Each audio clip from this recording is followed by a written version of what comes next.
வணக்கம். அஞ்சலை பெட்டியோட மூலிகை விருது பகுதியில உங்க எல்லாரையும் மறுபடியும் வரவேற்கிறேன். இன்னைக்கு நம்ம பார்க்க போறது ஒரு டீ வகை.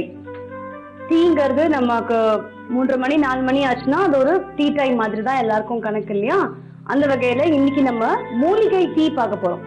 இதுல நம்ம யூஸ் பண்ண போற மூலிகை ரொம்ப ஹெல்தியான ஒரு மூலிகை துளசி. துளசியை வச்சுதான் இன்னைக்கு மூலிகை டீ பண்ண போறோம். துளசி, இஞ்சி இதெல்லாம் சேர்த்து ஒரு மூலிகை டீ இன்னைக்கு பண்ண போறோம். இதுக்கு தேவையான பொருட்கள் ரொம்ப கம்மி. துளசி, இஞ்சி, டீ பொடி, சர்க்கரை. இது ஒரு பிளாக் டீ தான். வேணும்னா நமக்கு பால் சேர்த்து நம்ம சாப்பிடும் போது சாப்பிட்டுக்கலாம்.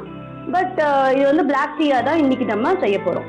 இப்போ நம்ம துளசியும் இஞ்சியும் இந்த மிக்சியில போட்டு நம்ம அரைச்சுக்கலாம். முதல்ல கொஞ்சம் இஞ்சி, அதோட கொஞ்சம் துளசி. எல்லார் வீட்லயும் இருக்கிற ஒரு ஹர்ப் தான் இல்லையா துளசிங்கிறது. இதை முதல்ல அரைச்சிட்டு அப்புறமா கொஞ்சம் தண்ணி விட்டு அரைச்சிக்கலாம்.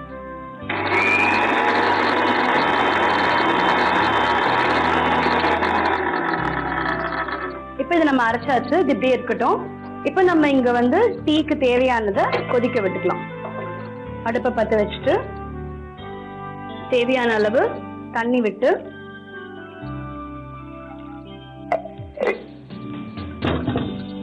டீ பொடி, இந்த இதுக்கு தேவையான அளவு டீ பொடியை போட்டுக்கலாம். இப்போ இது நல்லா கொஞ்சம் லேசா கொதிச்சு வர சமயத்துல நம்ம அரைச்சு வச்சிருக்கிற இந்த துளசி இஞ்சியும் போடணும். அப்பதான் அதோட சத்து இதுல இறங்கும். ஃபுல்லா கொதிச்சதுக்கு அப்புறமா போட்டாக்கா அதோட சத்து அவ்வளவு சீக்கிரத்துல இறங்காது. ஸோ லேசா அது கொதிக்க ஆரம்பிக்கிட்டோம். அதுக்கப்புறம் நம்ம இதை அரைச்சத இதுல சேர்த்துக்கலாம். இப்போ இது பாருங்க லேசா கொதிச்சுட்டு வருது. இப்ப நான் சிம் பண்ணிக்கிறேன்.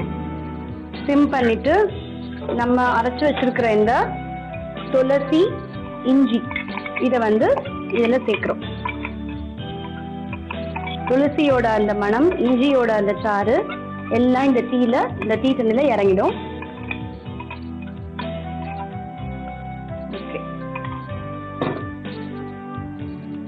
இப்போ இது நல்லா மறுபடியும் நான் கேஸை பெருசு பண்ணி நல்லா இதை கொதிக்கணும். கொதிச்ச உடனே இதுல நம்ம டீ வடிகட்டியில நல்லா வடிகட்டி எடுத்து வச்சிட்டோம்னாக்கா நமக்கு இந்த பிளாக் டீ, இஞ்சி துளசி பிளாக் டீ தயாராயிடும். அதுல சர்க்கரை போட்டு அப்படியேவும் சாப்பிடலாம், இல்ல கொஞ்சம் சூடான பாலையும் அதுல விட்டு அப்படியும் சாப்பிட்டுக்கலாம். இப்போ பாருங்க, இப்ப நல்லா கொதிச்சு வருது. அந்த துளசி, இஞ்சி எல்லாத்தோட சத்து இப்ப நல்லா அதுல இறங்கி இருக்கும். இந்த ஸ்டேஜ்ல நான் இதை வடிகட்டிடுறேன். இதை ஆஃப் பண்ணிட்டு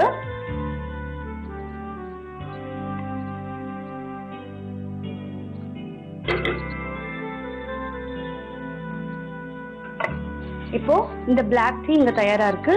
இப்போ இதுக்கு நம்ம சர்க்கரை சேர்க்கணும். அவங்கவுங்க விருப்பப்பட்ட மாதிரி சர்க்கரை கம்மியாவோ ஜாஸ்தியாவோ சேர்த்துக்கலாம். ஸோ ரொம்ப ஹெல்தியான சுவையான துளசி இஞ்சி பிளாக் டீ இன்னைக்கு மூலிகை விருந்து பகுதியில நம்ம தயார்படுத்தியிருக்கோம். இப்போ இந்த நல்ல சுவையான இஞ்சி துளசி பிளாக் டீ எப்படி செஞ்சோன்னு ஒரு சின்ன ரீகேப் பார்க்கலாமா? முதல்ல இஞ்சியும் துளசியும் நம்ம மிக்சியில போட்டு நல்லா அரைச்சு எடுத்து வச்சோம். தண்ணியில தேவையான அளவு டீ பொடி போட்டு அதை லேசா கொதிக்கும் போது அரைச்சு வச்சிருக்கிற துளசி இஞ்சி பேஸ்ட் அதுல போட்டு இன்னும் நல்லா கொதிக்க விட்டு டீ வடிகட்டில அதை வடிகட்டிட்டு தேவையான அளவு சர்க்கரை போட்டு கலந்து வச்சிருக்கோம்.